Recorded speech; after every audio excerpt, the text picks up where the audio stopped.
Okay, so we are going to try to share the history of the land, of the house, and Sicily around.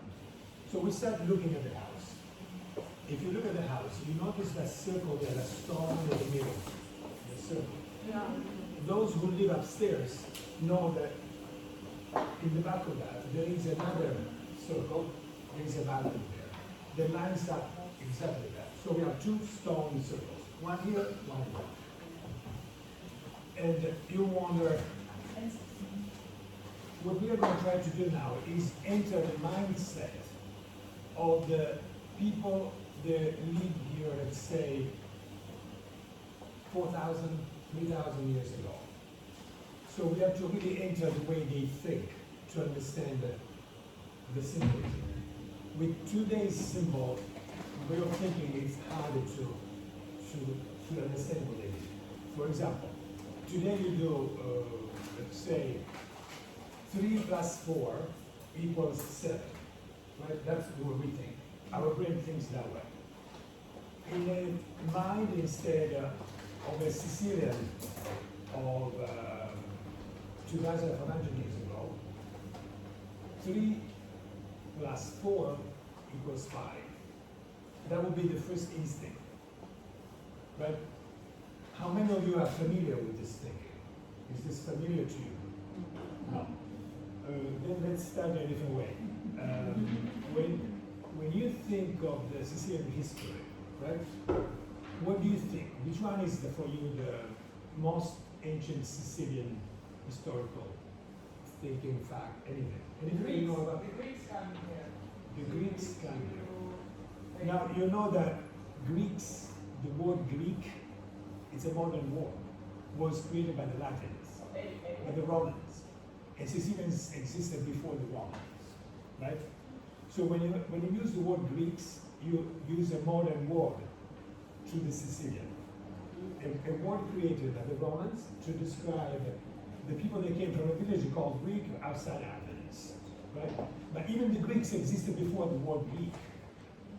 So the word Greek is an extreme modern word created by the Romans before Christ, but was a modern word to the ears of the Greeks and to the ears of the Sicilians. So yes, it's historical, but it's modern. We have to go before that. We have to start to think before that.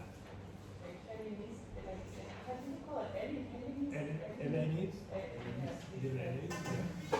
Before they were the Hellenists, yeah. Or the Ionians. The Ionians people, yeah. Or the people of the sea.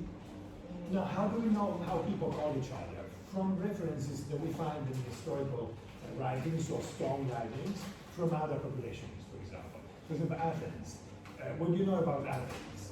What the Persians were writing about that. What in Babylon they were saying. They were saying, oh, Athens, the little village that exists there where the sun sets. Right? So Athens was considered this faraway eastern village where the sun sets, with the eyes of the Babylonians culture, which was a great culture long before the Greeks.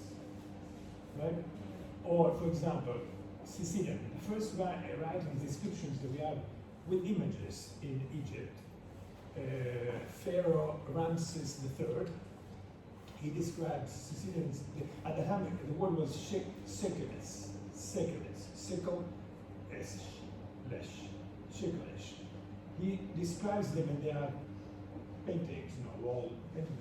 The Sicilians are people that kept long hair up like this, and what is interesting, they specify that the hair is not tight, but it's bouncy, like that, and they wear long pants called cap, we call causi. Now it's interesting because I grew up and in the Sicilian culture when I grew up in the 60s and 70s, was important for a man to wear causi. Who wears the causi? That's the person that has the power. Is the mother that wears the causi, or is the father that wears the causi? In my family, my mother wore the causi. She was a matriarchal culture. So my mom was wearing the causi. Right? What is the causi? In Sanskrit, causi means silk pants. So let's connect to Sanskrit and find in Sicily, where do you find Sanskrit? Etna. There is a town, Etna is a mountain, the volcano, means the burns, the stone that burns. There's a town called Adrano, where you find in the main door, old door, Adrano, in the name door in Sanskrit, original Sanskrit, not just the Sanskrit that was translated in other language, altered by generations. The original word is Sanskrit in the stone of one of the main doors of Adrano, in pure Sanskrit. Now, Sanskrit, we know where it comes from, India, right? So we have to figure out how these influences were recorded here. That's where I invited you to go thousands of years before thinking. By building in reverse, we figure out how people were thinking and why we get to different thinking than we have today. So we have to look in the past with their eyes and not with our eyes, with their ears and not with our ears. Going back to our house, right? So we have these two circles here, two stone circles. People at the time had no computers, no phones, they were just looking at what? What do you do when you have no electric light, no computer, no phone? And you are here, you are here. You look at the sun during the day, but you cannot look at the sun that much. The moon. So the moon is very important. One Indian friend of ours told us that she was in, because we also have to know about equinox and solstice, right? And she was saying that in India, they don't really, their priority, their thinking is about the moon cycles, more than it is the solstice and the equinox. And she was impressed by the fact that in the West, we look before the solstice and the equinox, and then the moon. Their culture, and she's from Professor Michael, which part of India, but she was like, my first innovation was the moon and the cycles of it. So going back to our symbols, those symbols are the moon and the sun. Those two windows. Now, why they are located there? We know for sure that people in the past, in the old days, when they settled somewhere, they settled they didn't build by chance. A house, a direction was directed with the moon and the sun. So what we found out 20 years ago, it was purely coincidental. I didn't think much about it before. On summer solstice, what is a solstice? Sol sistere. The sun stops at the center. That's what the solstice is. That's why there is one in summer, one in winter. But the sun stops every day in a specific spot. Right? So every day the sun stops and then goes back again. There is a point where the sun stops. But there is one point specifically, try see here, where the sun stops at the second level and then goes in the opposite direction. So every day stops at a certain point, but there is a point where it stops for 2-3 days and changes direction. So solstice means the sun stops. So the people that live here, they said, the sun stops there. That's where the sun changes direction in the summer. 21st of June, the sun stops exactly there. It's impressive how you see that. You see, usually I stand there in that door and I feel the sun coming in the morning. Or upstairs, if the house is free, upstairs I'm in the window and look at the window. It's really impressive how the sun is exactly there. Then I found out actually that in the full moon around Christmas happens to be before Christmas, after within those 2 weeks, it's exactly there. Mega moon. May I ask a question?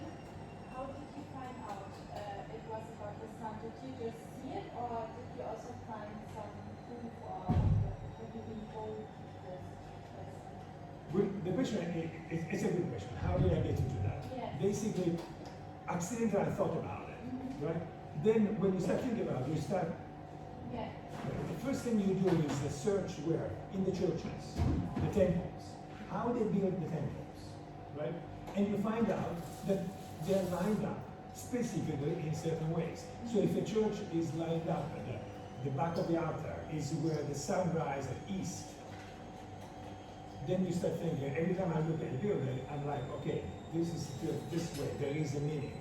This is another meaning, right? So one thing is to be lined up to the solstice, and something else to be lined up to the equinox.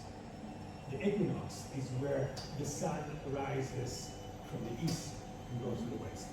And we go to another, because after this connection, and after connecting that to all the things I knew in my life, I would say something a little bit later, we went to the cemetery of the house. There is a cave on the way out. I was sitting to the right there. That cave, it was the cemetery of the house, with the graves inside. The graves they were inside, they were over the centuries. I'm saying this because my parents had another estate like this, older than this, 3 miles on the other side. And I've known over the years what has happened in these centuries. So they take the graves, and they use the graves, they recycle the use, and they use the graves, the stone graves, to put water for the animals. We have one right there in the courtyard. Look at the house to the left. There is a stone basin. It's a grave from there, moved over here, and then they make a hole so that the water can be drained and then cleaned, and then it's a cotton and they block it again. So they take the water from the well into the stone basin and feed water to the animals. So once you start seeing all these things around, and every estate that has not been altered over the centuries has the same pattern. These things are big. And my parents, it's even more impressive because they have the grave inside the house. The house was built on the grave. And 2 of these graves have a specific shape, like this, which is even more primitive than this grave here, that goes back to when people were burying their dead in a fetal position. So what they would do, they would create a passage underground like a uterus, and then a cave, recreating the uterus and the fetus. And that's one of the most ancient burial rituals. No, we're talking long before Christ. The modern time is the Egyptians, the Greeks, where the grave is like this, so the body is fully stretched. But in the old way, the body is like this, goes back to the fetal position. And they were usually painted with red. These are the old burials. So that's what I'm saying. Let's try to think. Let's consider the Egyptians are modern. So that to go before the Egyptians, how these people used to do that. How do we search? And there are archaeologists that help into this research. So I'm a musician. One thing I learned when I was very young, a teenager, is all the Pythagoras, all the numbers in architecture. Right? So I grew up that whenever I look at the building, I really know the music, like the octaves, the fifths, the fourths. How many of you know the music in mathematics? When I say an octave, the fifth, the fourth, an interval, or unison, or 2 to 3, 3 to 4, anyone is familiar with these numbers? No. So I will try not to use them. And but in any case, I'm saying I was on a train going to my classes in Rome, or Florence, or Venice. In the train, inside the train, I look at all the buildings in India, for example. I would say this is a Renaissance because it has the 2 to 3 and the 3 to 4 relationship. This is called because the relationship becomes another 45. Numbers in music, architecture, in my brain, I've always been working together since I was a teenager. So when I went past the Renaissance, where the Renaissance took the numbers, for me it was easy to read the ancient proportions through the Renaissance, because I had those in music since I was a teenager. That's why these Renaissance papers will help us to connect with the old Sicilian numbers. And I go, there is a town, it was a town in India, now it's more into Afghanistan. So India, northwest India, is a river called the Indus River, and there's a town called Mergar. Have you heard about it? Mergar, M-E-H, G-A-H, some put an R, some not, Mergar. This town is extremely important because, like, let's say 6,000 500 years before Christ, used to be the London of the time, 25,000 inhabitants. At the same time in Egypt, you had 25,000 people all over Egypt. This was one town in northwest India. The same name Mergar you find here next to Syracuse. We have different Mergar, we have 3 Mergars in Sicily. There is other Mergars in Crete, and going, if you take a path going through the Mediterranean towards India, you find several Mergars. And the original Mergar is this one in the Indian River. Now, if we speak to our Indian friends, they will tell how Mergar is important. Mergar was an origin of the culture on a matriarchal base. When the divinity, the goddess, was a woman. Before God, woman changed sex and became man, or a trinity of man for the Indians. So we are with the woman. Why is the woman the goddess? Because it's the source of life. So all their pottery, all their symbols are women. And now if we go like 18,000 before Christ, we know this by geologists, that all the area where the Black Sea is and the Caspian Sea, that was all ice age. This is like 17,000, 18,000 before Christ. Eventually, Earth goes through these cycles, so it warms up and then cools again, and warms up and cools again. So this cycle from the 18,000, let's go down to the 8,000 before Christ. These ices melt and the water reverse on the North Sea. By doing so, left 2 big lakes of sweet water, the Black Sea, the Caspian Sea. At the time, the Black Sea was sweet water.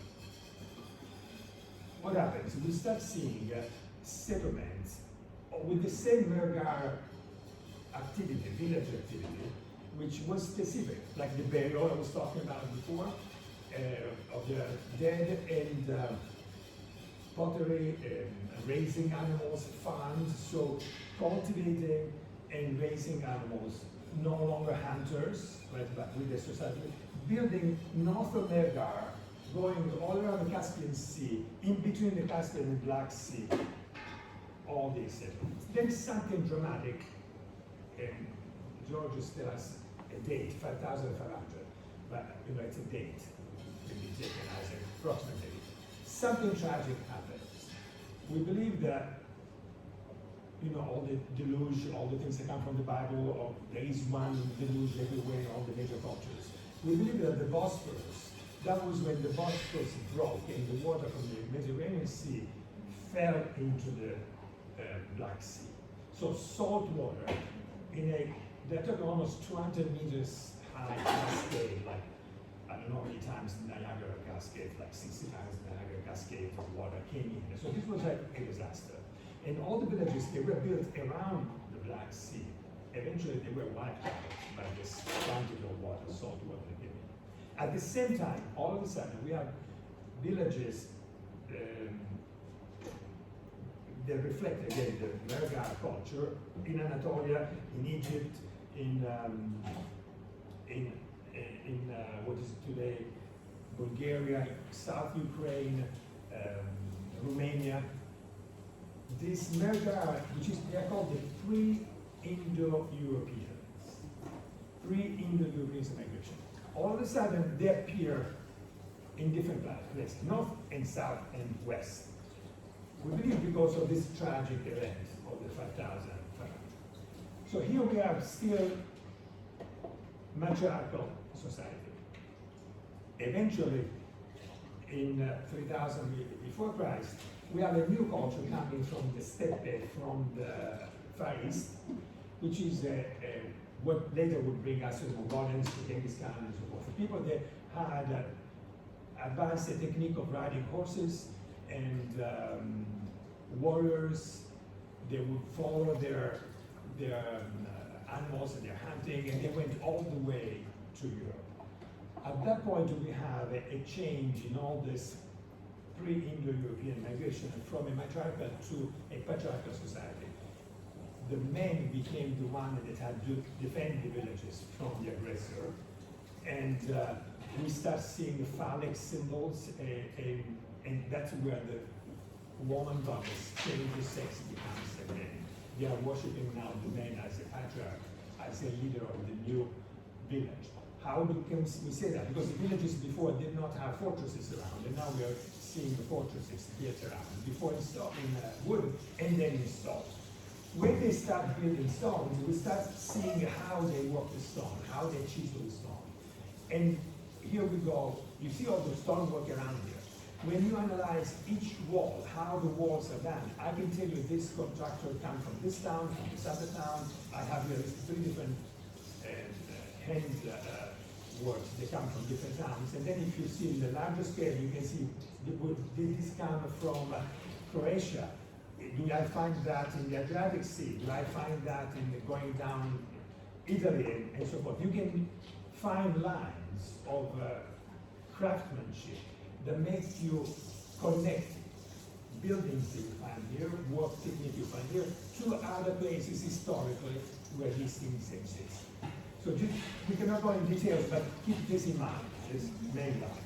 So here we go now to, let's go, so Sicily, the not Trinacria, the symbol of Sicily, the Trinacria, the 3 legs, right?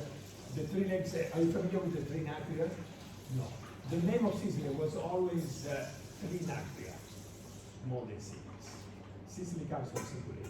We have the Sicilian before, which was a matriarchal society, that's why it's important to put that in. Until the Sicily came in, which we believe they came from this migration from Croatia down to across the Adriatic Sea, Adrianos, that's part of their first king.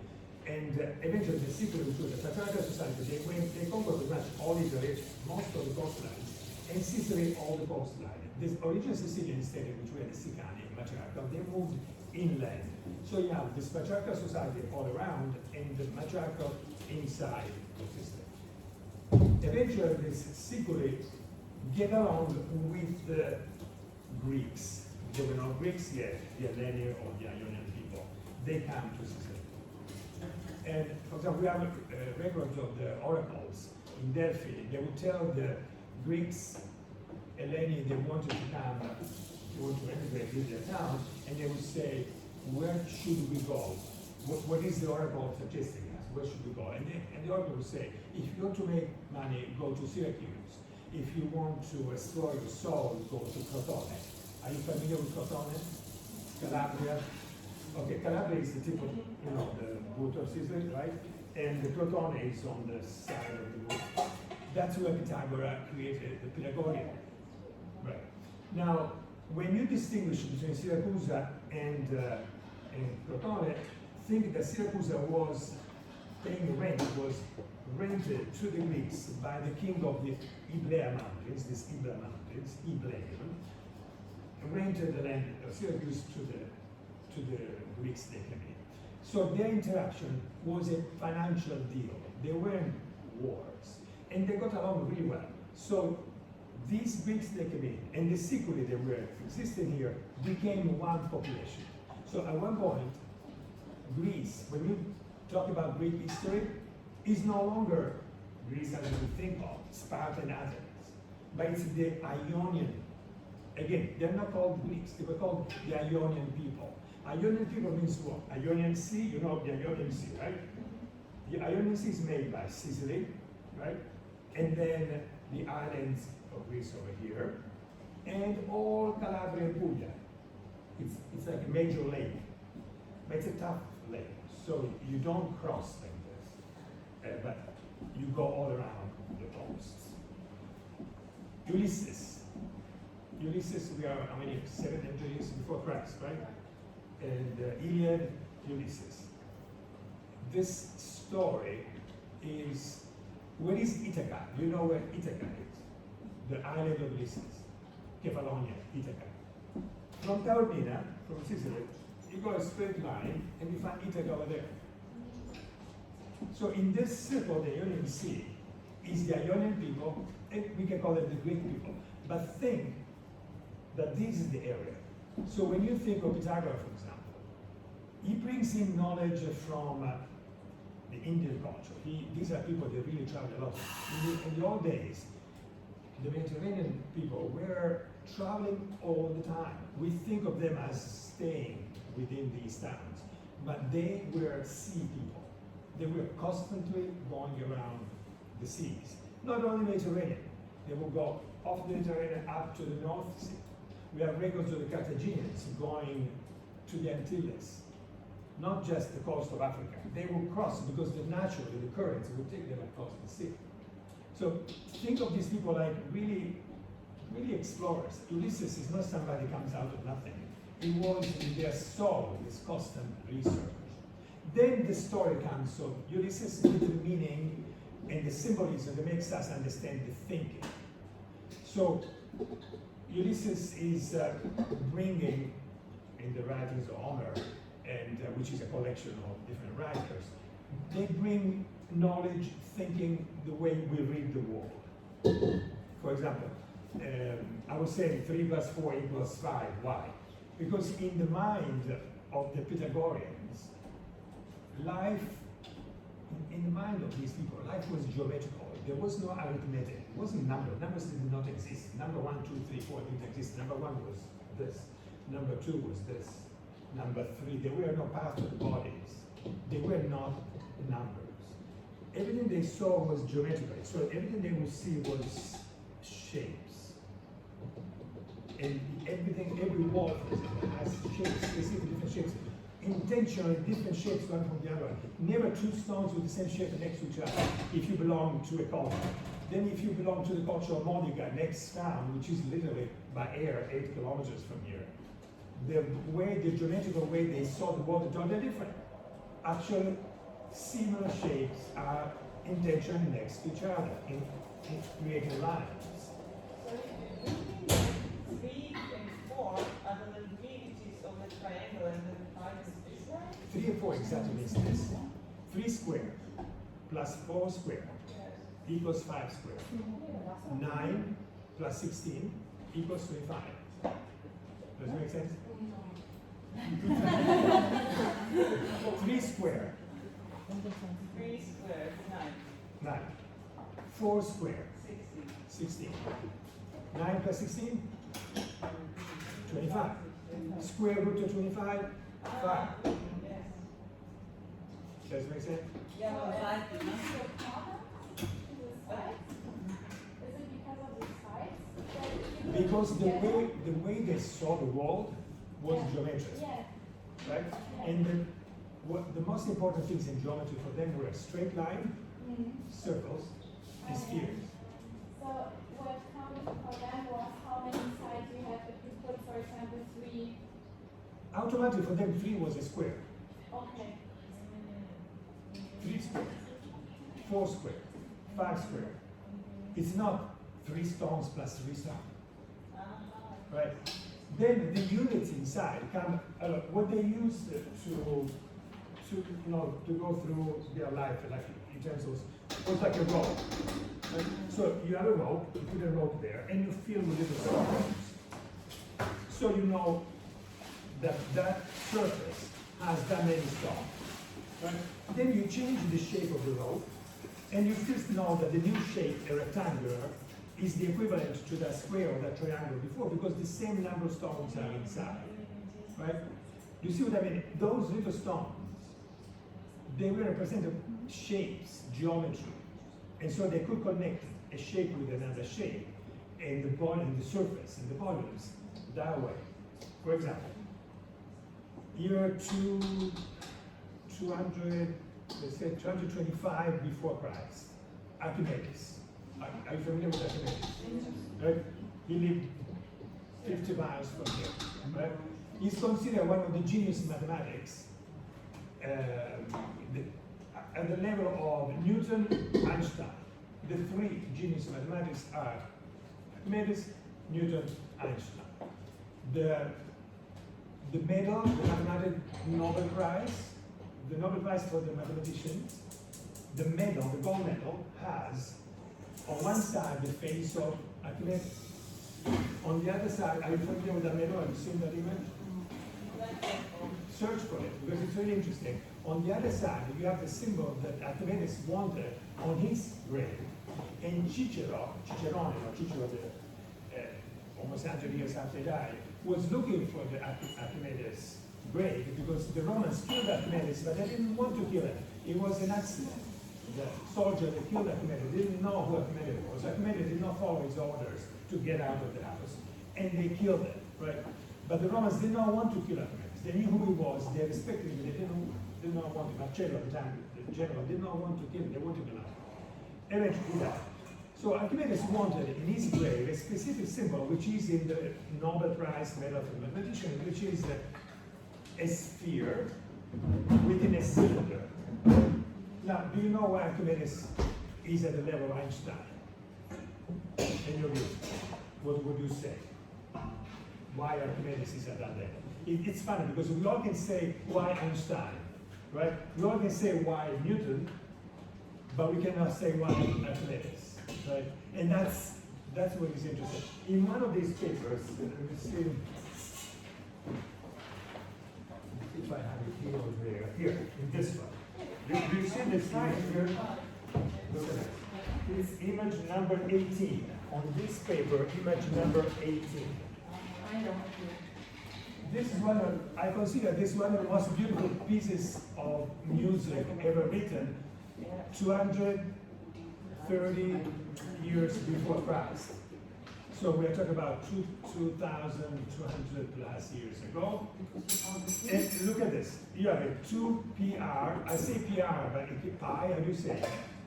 Are you familiar? P? Okay. 2PR, PR square, 4 PR square, 4/3